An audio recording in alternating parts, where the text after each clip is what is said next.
Hi. Welcome. I'm really excited today. I have someone fabulous here to chat with.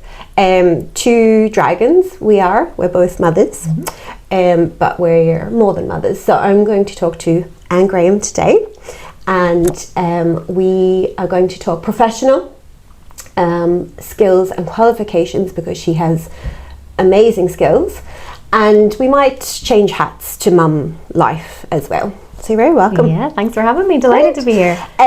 Your area of expertise, you're a physio. Yeah.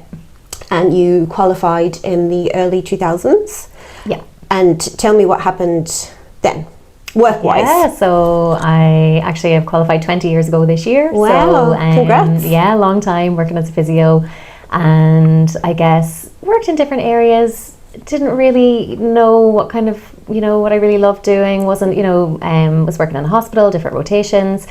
And around 2009, I did a women's health course all about the pelvic floor and physio and women's, helping women through difficult issues that they might be having. And it just really grabbed me. Like, I just loved it. Great. So I got a job in the Coombe Maternity Hospital. Yeah. And I was there for more than a decade. Absolutely loved it. Working in maternity services, helping pregnant women, postnatal women. And then lots of women with gynae issues as well that would be attending the clinics.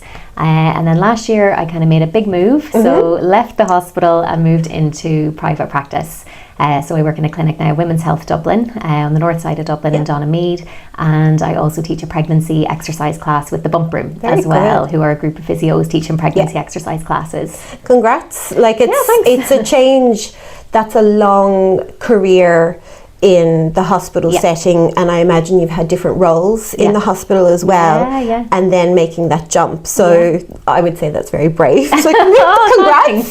Yeah, no, I was ready for a change. I had worked in the Coombe for 13 years and loved it, but was definitely ready for a change. And like that, I have two kids and they were getting a little bit older, and wanted a little bit more flexibility for them. And also the last 4 years that I was in the hospital, I was in the manager's role. So although it was brilliant and had lots of new challenges and I really enjoyed it, but I also kind of missed the patients, so when the opportunity came to move into the clinic, which was back with the patients, more flexibility, but still doing what I love, it was perfect. So no, it's been a great move. Yeah, that sounds brilliant. Tell me, work-wise, patients, seeing women for, at different stages and different maybe issues. What's your specialty, do you think, for women's health? As a physio, maybe. I guess we meet women at all stages, throughout their life. So I've had teenagers, into me in the clinic, lots of women during pregnancy, because I think as women, that's often a time when our body is going through these massive changes, and we're starting to pay attention, and maybe some symptoms are starting to arise. So lots and lots of women during pregnancy, and then in the postnatal period, because you've just had a baby, and sometimes you've got this new body, these symptoms that might be happening. So lots of women in the postnatal stage as well. But then I also treat a lot of women kind of later in life, as well, with kind of maybe pelvic floor issues that are presenting down the line. I think, I treat women with back pain, pelvic pain in pregnancy, postnatally getting back to exercise. But my special interest, if that's what you're looking for, is definitely the pelvic floor stuff. Because I think, women who are experiencing pelvic floor issues, it could be incontinence, it could be pelvic organ prolapse, it could be pain during sex, or pelvic pain. They're just things that we don't really talk about. And someone has often been kind of having these issues for years before they've even picked up the phone or have walked into the door in clinic. And I guess to be able to help somebody with something that's so sensitive and makes such an impact on their quality of life, I find it really rewarding, and I feel like it's an honour, to get to help people with those problems. Well, that's part of the healthcare sector, isn't it, that you're giving yourself and your expertise, but it's to improve those symptoms or I think it's great.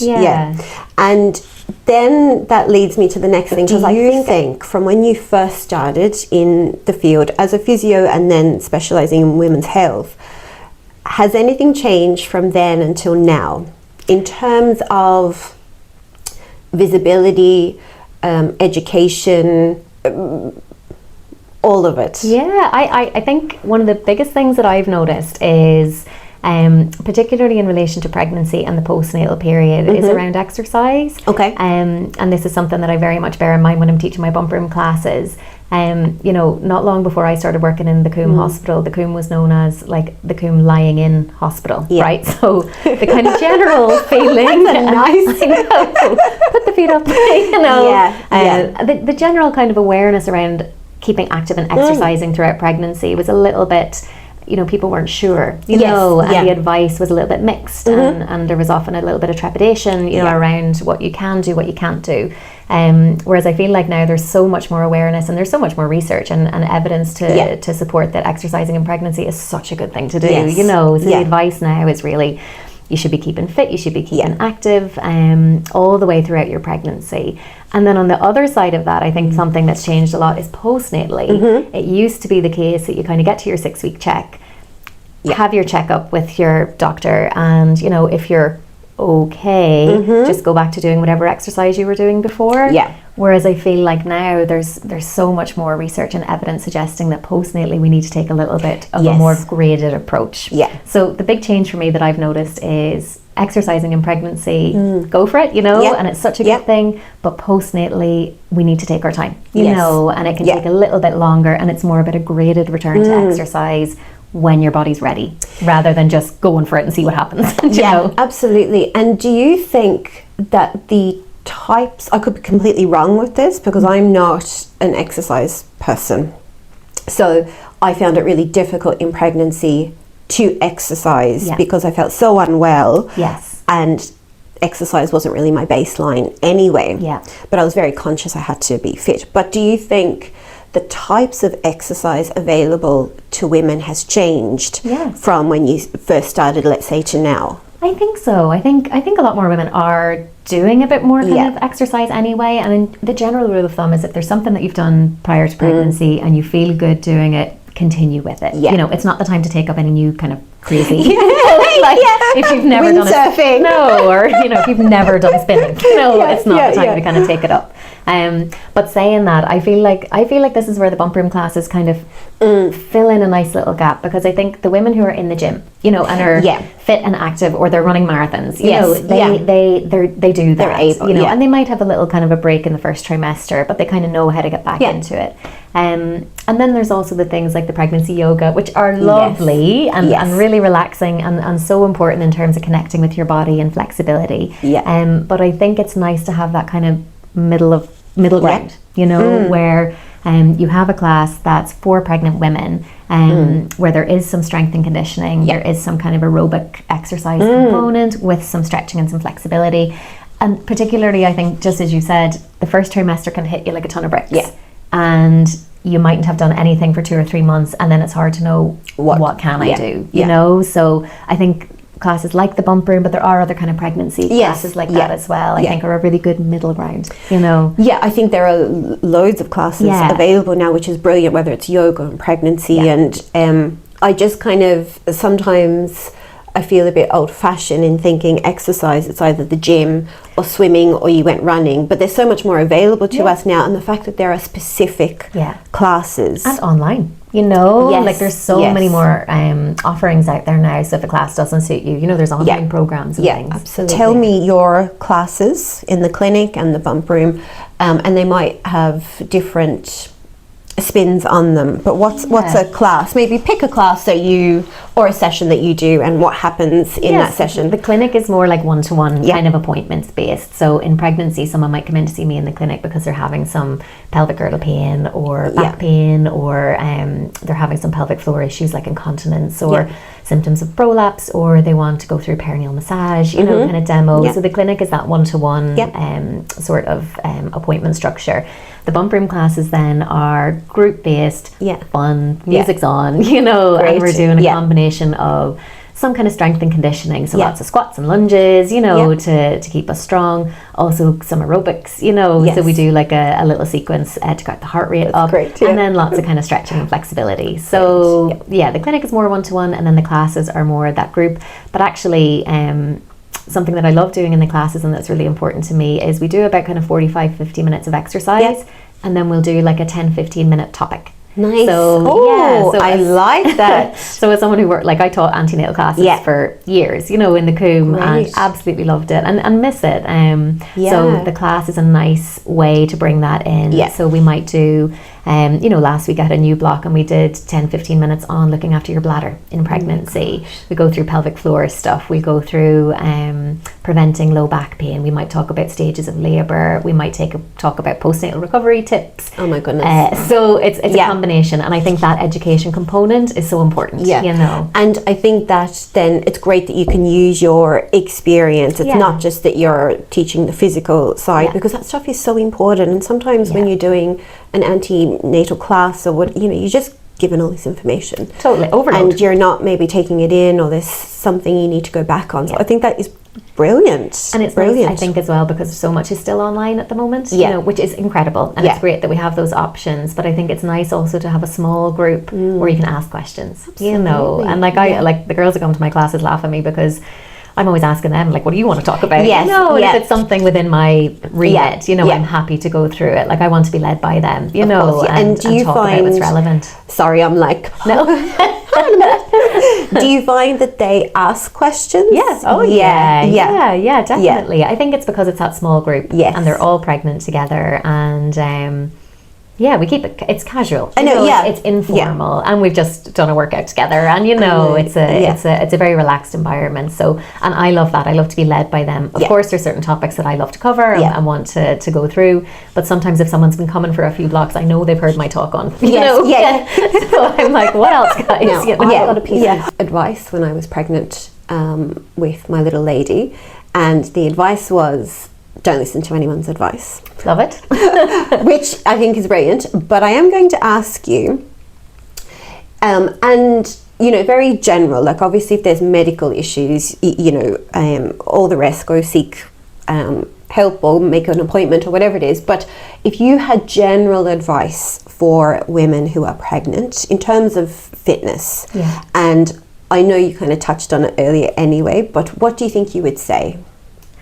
Well, I think as a pelvic floor physio, I think my one take home is, if you're to do one exercise in pregnancy, make sure that you're looking after your pelvic floor, because I just think we're not taught those exercises in school. The first time it's often mentioned is during pregnancy, and pregnancy and delivery can just, it changes things, so much. So I just think it's a really good time to kind of pay attention to it, get into good habits and practices with doing pelvic floor muscle exercises, and they don't get particularly well strengthened when you're doing other things, so it is important to give it that little bit of focused attention during your pregnancy, and set up habits then for life, after that. It's a good time because we're making so many changes anyway. So definitely the pelvic floor is my big. Everyone has a different take on those exercises. How to do them, when to do them, how long for, blah blah blah. So what are your guidelines? So I could talk for an hour how to do pelvic floor exercises. That might be another I suppose interview. The big thing that I would say is, if you're reading about them, if you're going to an antenatal class, if you're going to a yoga class, if you're going to a Pilates class, and if what the teacher is saying isn't ringing true for you, if you don't feel what she's describing or what you've read in the book, I would recommend going and having a women's health physio assessment. Because for most women, they just need to do them and do lots of them, and get into good habits and keep them up. But for a certain number of women, they'll struggle to find those muscles. They'll struggle to activate them, and they might already be working them too hard. And for those women, doing lots of pelvic floor exercises isn't the answer. So very good. The women that I would see in clinic that struggle with their pelvic floor, they've often said that to me, I was listening to it in the class and I didn't feel what she was saying, or I read about them, but it didn't feel like what I thought it should. So if that's you, get an assessment. Great advice. Great advice. I'm going to switch hats a little bit. Okay, so you have 2 children. How old are they? They are 9 and 6. Okay. And how did you feel about pregnancy? Yeah, I was really lucky. Like I had great pregnancies. Really enjoyed being pregnant. Felt good. You know, I was working in the Coombe as well at the time, which was just, I found it really special. Like I had been working there for a number of years and then was pregnant. Of course, because I work in there, I was expecting to get everything. You know, like I was expecting to get pelvic girdle pain and expecting to get preeclampsia. You were prepared. Oh my God, I thought it was all gonna, you know, happen to me. But actually, it was really lucky, and I had 2 great pregnancies. Felt good. Really enjoyed being pregnant, which I know is probably annoying, you know, and not the experience for everyone, but I was lucky, you know, and I think like that, being immersed in that world during my pregnancy, it just felt quite special, you know. I was attending the clinics in the Coombe, felt really well minded, you know, with I knew the midwives that I was attending, and you know, just got great care. So no, luckily I had really good pregnancies, and it was a special time. And did you have your babies in the Coombe? Yeah. That's I really did. lovely. No, I did say after having one of them, how am I ever going to come back and work in this place? It's different when you're on the other side, isn't it? But just had to say that's their bread and butter, you know. And did, and went back and really enjoyed it. So no, it was great. I'm going to stick with pregnancy. Was there anything that really caught you off guard when you were pregnant? Actually, maybe not, because you're so... Well, no, I don't want to assume not, because it's your area of expertise. Because I think when it happens to you, did anything? Not as, I think just what I was saying, it was almost the opposite, you know, where I was kind of expecting all these things to happen, and I was surprised by how good I felt, you know, and how much I enjoyed it. So not necessarily in pregnancy. Now, postnatally, I would say definitely I'm really interested in the whole concept of matrescence. Okay. And that whole... Explain. Okay, so actually one of the girls that founded the Bump Room, Ailish, brought this to my attention. She's done a lot of kind of work on motherhood studies and this side of things. And I think more the transition into becoming a mother, I found... You know, I think I thought it was something that would happen over those first few weeks. You know, you have your baby and you are doing your physical recovery, and then you would kind of go back to being yourself with a baby. Whereas I think I just found then that transition into motherhood kind of took me by surprise. It just felt so different in every aspect, you know, of my life. And I was just going to say, are you kind of referencing physically or mentally, or all of it? Everything. Everything. And I think so Ailish kind of mentioned this word matrescence at one of our training days, and I've just done lots of looking into it since, and essentially they're saying that from the time a woman gets pregnant until at least 6 years after the birth of her baby, she's going through these massive brain changes, this massive transformation physically, psychologically, emotionally, and I would say I definitely felt that, you know. I just felt like it was a bigger transformation than I was expecting, like that kind of psychologically, emotionally, as well as physically. I think as a physio I was ready for the physical changes, whereas the other stuff I think took me a bit by surprise postnatally. And I would 100% agree that I think I didn't enjoy pregnancy. I was sick pretty much for all of the pregnancies. But I think because I had read up on certain things, you were just kind of like, this could be great, it could be awful, labor, you know, it's such a personal experience. But it was after that in my head, it was just that you bounce back. This notion, and I think what you said there, you recover physically, mentally, and then you're just you with the baby. But that was definitely not my experience. Doesn't sound like that was yours, and I don't think it's a lot of women's experience. Like, how I always think, how can you be the same? But the narrative maybe is, whether it is physically, and I hope maybe not mentally now, you just bounce back. Like, bounce back to what? You've had this huge life event. You're a different person. Absolutely. You know, you're a different version of yourself. You know, and I just think I wasn't aware of that. I hadn't heard that talked about, and I think if I had of, it would have made sense, you know. And so if that benchmark is kind of 6 years, well, they do say some of the changes are permanent, you know, that you don't, but I do feel my youngest is 6 now, and I feel it, you know. I can feel a little bit of space opening up again, you know, and I can feel a little bit of you know, getting interested in things that I was interested in before, you know, and it's not to say that I'm going back to that person, but I can feel, you know, a transition again at this point. And I think that's a good way to describe it, a transition. The term matrescence really resonated with me because it's like adolescence. You know, we know that adolescents are going through this massive transition, and their brains are changing, and we know they need space and support. And the changes that we go through when we move into being a new mother are similar physiologically to our brain, but we don't give ourselves that same acknowledgement that we need that support or that space. And what do you think, whether it's through studies or what do you think could help with this? Well, for me, definitely being aware of it. You know, I think it would have just made sense. I think it should be part of the antenatal conversation, you know, and not just that you have the baby, now what? Why am I feeling like this? Now I'm finding out about this, you know. So it is, I've started talking about it in my bump room classes as well, and I'm very much not an expert, you know, on matrescence, but I like, I guess, opening the conversation, you know, and then kind of, you know, making people aware of this, and then they can go off and look into a little bit more. Just, it's a starting point, you know, to go off and find out a little bit more. I really like this phrase because it's such a huge time in our lives. And I know there's a lot of chat around self-care, and I'm not, you can probably see me rolling my eyes, but I'm not a fan of the phrase, and self-care is different to everyone. And I really struggled actually in my pregnancy classes, like antenatal classes before, because it was just about relaxing. There was no variation to relaxing. You had to do your self-care, you had to have a bath, put on some nice music, and off you went. And that is not my version of relaxing. And I think it extends to self-care even then postnatally, because it's about, you have to look after yourself. You have to take your time and get back to exercise when you want and eat well and blah blah blah. More work. Yes. Whereas if there is an acknowledgement of this phase and the appropriate supports, now I don't know what those supports are because it's different for everyone. Totally, it could be totally different for everyone. But like you said, education obviously is a starting point.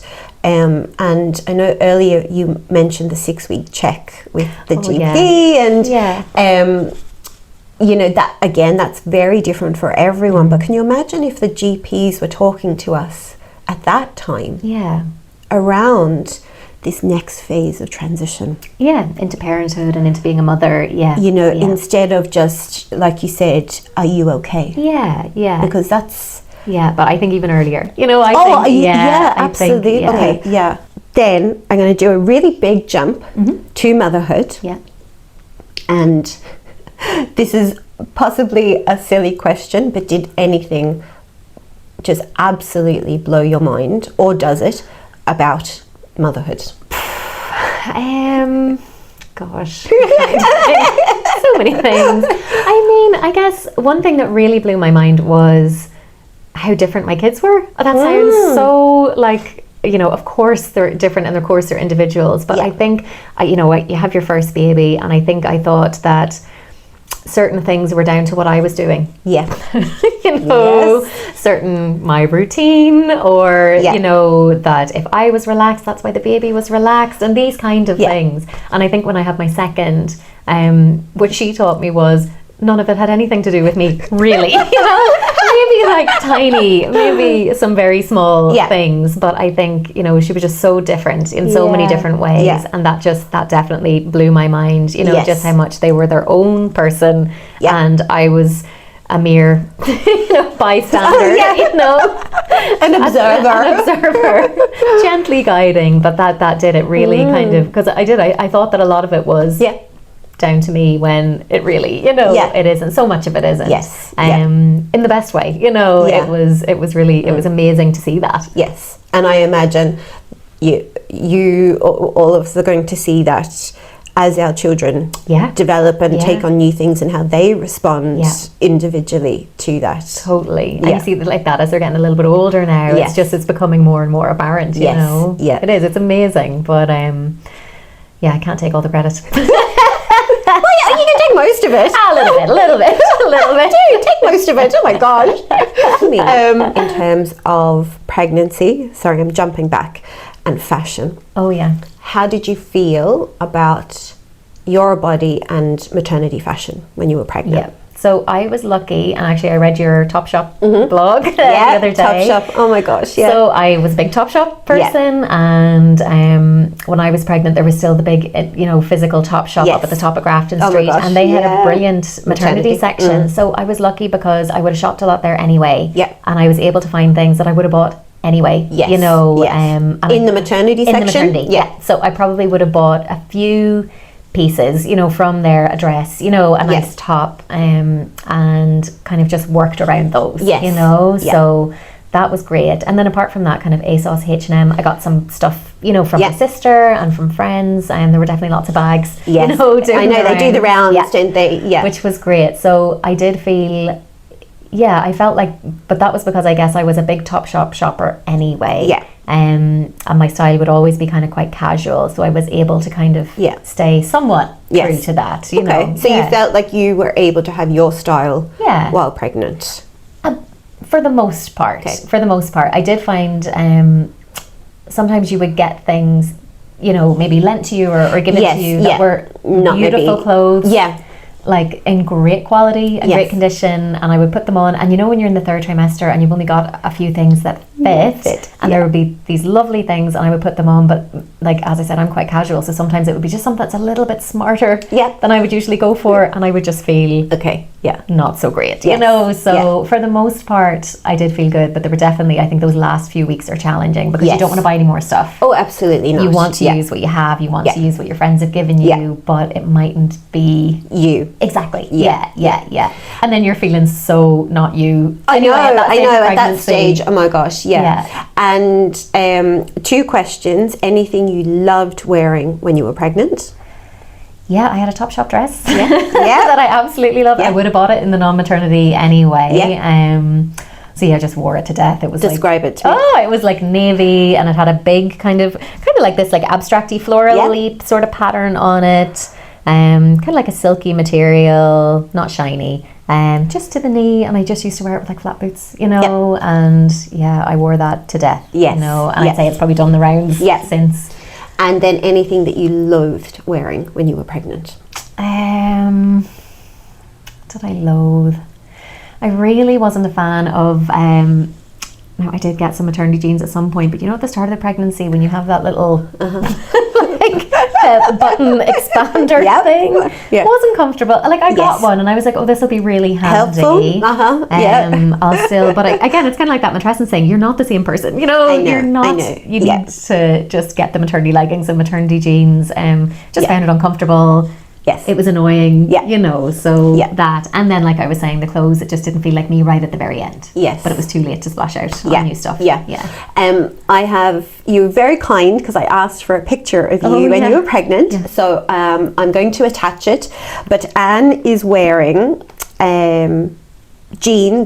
black jeans, and a striped black and white top. Where's that top from? The mum Topshop. And the jeans. And you look fabulous. So I'm going to put it up. But I love seeing that. And I know you and I have a shared style for some things. So I know you arrived today, and I'm like, oh, I like that shirt. So I love this outfit. I feel like that's the mum uniform though, the stripy top and jeans. I know, and I know a lot of women have said to me, and I was very conscious of this when I'm looking for pre-love clothing for the shop, that it's polka dots and stripes. Now I love polka dot and stripes, so it didn't bother me too much, but I actually think it's about choice. That if you can't choose to have anything else other than stripes and polka dots, well then, like, what's the fun in dressing? So I get it. For some women, it just doesn't work. But you look fabulous. Thank you. Tell me then, we're going to wrap it up, but with your style, so Topshop, you kind of were able to keep your style during pregnancy. Reasonably. What happened after? Were you able to keep your style, or is it evolving still? Definitely evolving, Yeah. you know. Again, I think postnatally, it's like, who am I? You know, Yes. what am Yeah. I doing? So there was definitely, and to be honest, like for that first kind of, you know, for the guts of my maternity leave, I lived in leggings and Yeah. you know, comfy Yeah. t-shirts and things Yeah. like that. And there was a very short period after having my kids where you get back to your old stuff that you were wearing pre-maternity, and it felt like a new, Yes. you know, it felt like you'd been shopping again, Yeah. you know, and Yeah. getting back to Yeah. those clothes. But I must say that novelty wore off very quickly. Okay. And then just wanted some fresh stuff, you know, Yeah. for Yeah. like that, the new. And did it wear off because it didn't feel like you? I Did think they not so. fit well, or what was it about those So clothes? I think it was just, I felt different, Yeah. you know. Yeah. So there was an Yeah. initial like, oh, this is great. I have all this stuff that I couldn't fit into for 9 Yes. months. Yeah. And then there was a, I'm not sure, you know. Yeah. Now I would be a little bit like, I like trends and, you know, Okay, so yeah. I would be a little bit trend led and, you know, wanted some fresh stuff. But I must say, I was surprised at how quickly that wore off. you Yeah, know. we could stay Yeah. talking all day. But there's like roadworks and probably school runs School to pickups, do. yep. So I want to say a huge thank you for coming on. Thanks This has for been having so me. great. The very first guest. Delighted so to be here. I hope our mics are on and that you can see us. But really, thanks so much. I'm going to put all of Anne's details in the notes underneath for the Women's Health Dublin, the bump room, all of Anne's information, so you can find that, and I'm going to put the stunning picture of Anne up as well so you can see. Thanks so much for Thank you today. so much. Yeah, it's No, been great delighted. chatting. It was great. Yeah, thanks. Thanks. Bye. Bye.